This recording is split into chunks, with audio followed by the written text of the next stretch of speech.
a gente recebe aqui no Hora News o pesquisador convidado na Faculdade de Economia da Universidade Federal Fluminense, o pesquisador Wesley Faustino, que vai comentar o impacto econômico dessa guerra. Wesley, muito bom dia para você. Obrigada por ter aceitado o nosso convite para estar aqui. Bom dia, Sônia. Bom dia a todos que assistem a Record News. Wesley, segunda-feira, como é que abriram as bolsas hoje? Como está a cotação do dólar e do petróleo? Já que essa guerra fez com que o Irã fechasse o canal de Hormuz. Mais de 20%, ou pelo menos 20% do gás natural e do petróleo que o mundo usa passa por ali. Já é possível ver os impactos em números nesta manhã, Wesley? Perfeito, Sônia. É importante que a gente olhe com muita atenção esse conflito, né? As bolsas e o Brent, né, que é o barril Brent, tipo Brent, que é a referência internacional do valor do petróleo, abriu numa alta expressiva aí de 8% a $79 o barril e ainda está nesse patamar, né, de $79 o barril. Vale colocar que não foi só no barril do petróleo que gerou esses reflexos, mas as companhias aéreas daquela região fecharam em forte queda as suas ações. Então, é extremamente importante também ter o olhar para isso. Por quê? Porque o espaço aéreo daquela região ficou fechado, então tem um impacto econômico, inclusive para o Brasil, né? Porque é importante dizer que, embora o conflito seja entre Estados Unidos, Israel e Irã, toda a região do Oriente Médio ali, Catar, aquela região toda, Abu Dhabi, são importantes hubs de passagem para a Ásia, né? Para a China, Japão, Coreia do Sul. Então, muitos voos têm parada ali. Então, é extremamente importante também olhar por esse lado. No nosso dólar, agora nós estamos com uma alta de 1,5%, né, a 5,20, 5,21 aí. Então, estamos dentro daquele esperado. Ainda não tivemos uma alta muito expressiva. O que preocupa realmente é a questão desse valor internacional do Brent do petróleo, que pode ter fortes impactos aqui dentro domésticos, não só para o Brasil, mas como para o mundo. E se a gente falar da inflação global, quais impactos isso pode ter a médio e longo prazo, Wesley? Essa pergunta que você faz é extremamente importante, porém, é aquilo que a gente fala como olhando para o conflito, né? Para que a gente possa determinar essas questões de variação, de inflação, o impacto nos juros, isso pode impactar fortemente, é o que eu digo nas análises, né? Quando dizem uma análise de médio e longo prazo para a nossa taxa básica de juros, que é a Selic, por exemplo, se vai haver queda e se aqueles 12,25, 12,5 vão se cumprir lá no final do ano. Não depende somente do ambiente doméstico, ou seja, das questões do Brasil, mas também de questões como essa, que mexem com o câmbio, né?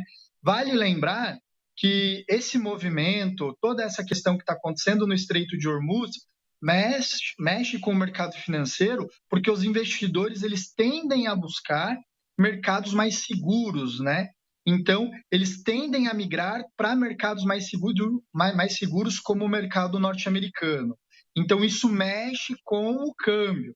Mexendo com o câmbio, isso pode impactar fortemente na decisão, né, dos bancos centrais no mundo, inclusive no Brasil, de arrefecer, né, baixar a taxa de juros ou aumentar, né? É importante dizer que desde a década aí de 80, que uma das nossas bases para poder fazer controle de inflação é o câmbio. Wesley, agora falando do fechamento do Estreito de Hormuz, isso pode provocar um choque na oferta, parecido com o que aconteceu lá na década de 70? Pode sim, e na verdade essa é uma ameaça que na verdade é muito interessante quando a gente olha para essa questão, né? Isso não é novo, tá? Essas tensões naquela região não são novas. Então, por exemplo, no meio do ano passado, nós tivemos algo muito parecido com essa questão, também falando da questão de armas nucleares, o controle de arma nuclear, produção de arma nuclear por parte do Irã, e os Estados Unidos tentando mediar algum tipo de conversa ali, e já aconteceu essa tensão um pouco mais, de forma um pouco mais expressiva, mas isso acontece dia sim, dia também. Porém, hoje, quem é o maior afetado? A China. Embora ela esteja fazendo um forte movimento de mudança de matriz energética, saindo da dependência do petróleo para uma matriz mais limpa, 2 países são os maiores interessados e que não gostariam de perder que o estreito ou ficasse fechado parcialmente ou que ele ficasse fechado de uma forma importante a prejudicar o mercado internacional de petróleo. A China, né, que está mais perto deles ali, e o outro, próprio os Estados Unidos, né? Lembrando que essa semana nós vamos ter aí o dado do estoque de petróleo que vai sair dos Estados Unidos. Então, também não é interessante nem para o próprio Estados Unidos, que é o agente, o autor das intervenções nesse exato momento na região, que o Estreito de Hormuz ou que haja uma tensão, lembrando que o Irã tem forte controle ali, e por ali passam 20% do petróleo produzido e do gás também, e que é consumido no mundo inteiro, e isso pode mexer com questões extremamente importantes. E aí, se a gente for fazer um paralelo, né, com uma questão pontual que acabou de acontecer há pouco mais de um mês, que foi também nessa intenção de abastecer o petróleo interno dos Estados Unidos, que foi aquela questão da captura do Maduro, e que todo mundo está falando que a negociação gira em torno do petróleo. Por que o Estreito de Hormuz acaba sendo mais preocupante que a própria Venezuela? Porque lá existe uma questão, primeiro, nós não sabemos depois da morte do Ali Khamenei o que vai acontecer, se de fato vai voltar a uma democracia ou vai continuar a teocracia, mas pelo que parece, o que é demonstrado pelas forças e pelos líderes iranianos, eles já estão muito preparados, eles se prepararam para essa transição, né? Para essa transição repentina, inclusive. E por que é mais preocupante o petróleo lá do que o petróleo aqui na nossa região? Porque a Venezuela, o petróleo é bruto. Então, tem que se haver ainda investimento de longuíssimo prazo na infraestrutura venezuelana para poder fazer a produção de petróleo, para que os Estados Unidos possa se aproveitar da forma com que ele deseja. Já naquela região, não. Grandes refinarias estão lá.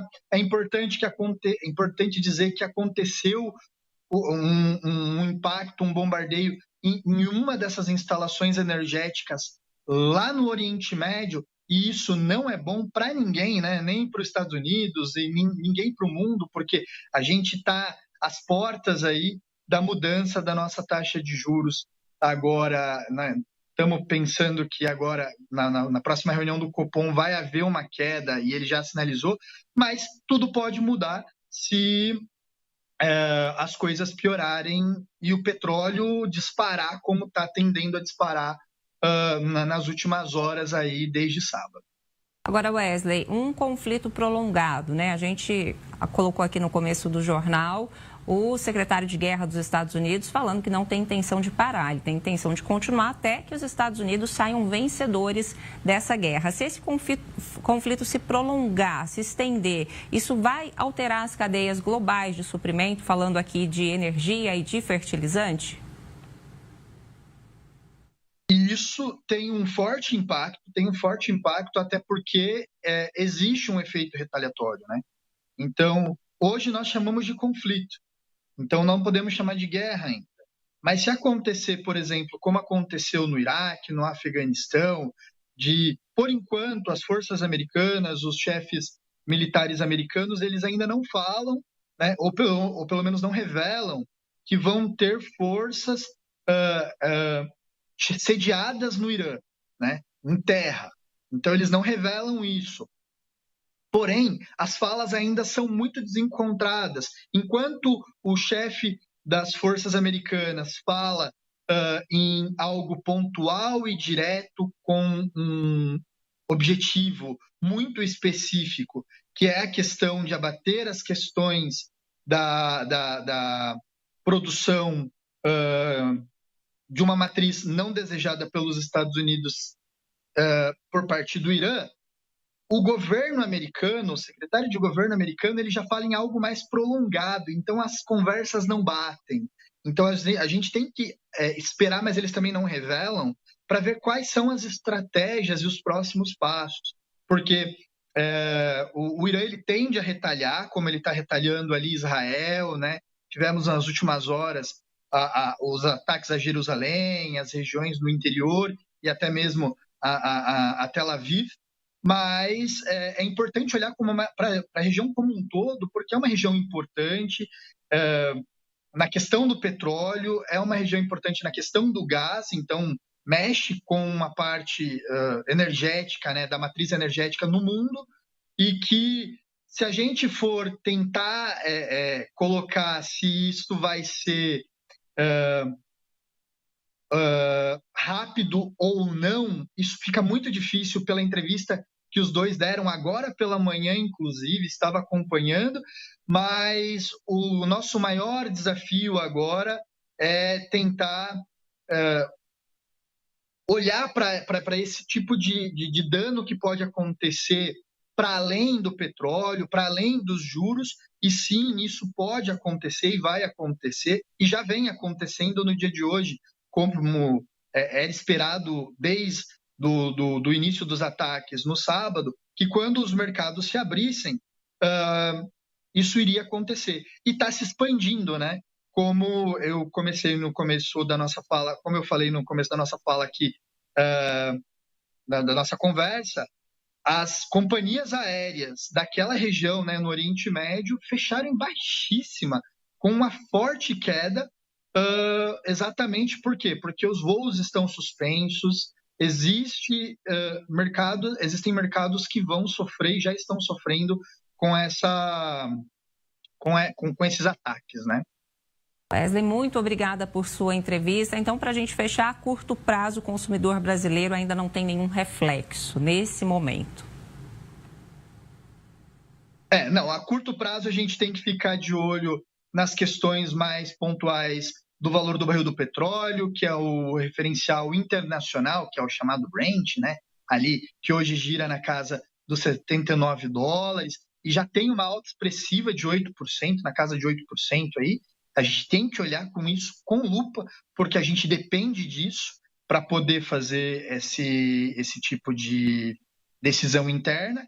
Vale lembrar que existe um ingrediente para nós aqui, que é um ingrediente doméstico, que é a questão política, né? Então, somado a isso, a gente ainda tem que se preocupar com o ambiente político interno, porque nós estamos num ano eleitoral. Isso também pode gerar, a curto prazo, uma imagem de incerteza internacional para os investidores. Eles podem fugir daqui, somado às questões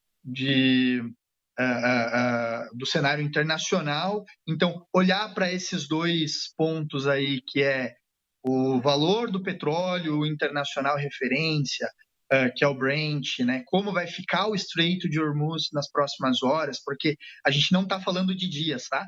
A gente está falando de um espaço que não pode ficar por muitas horas fechado, e também olhar o ambiente doméstico aqui, o nosso ambiente político, que pode mexer com o fator mercado, e isso afetar, por exemplo, a taxa de juros, que a gente está olhando tendo um olhar tão otimista, né, de redução, e eu falo otimista com alguma ressalva, porque a gente, mesmo com as reduções previstas para esse ano, a gente ainda vai fechar em 2 dígitos.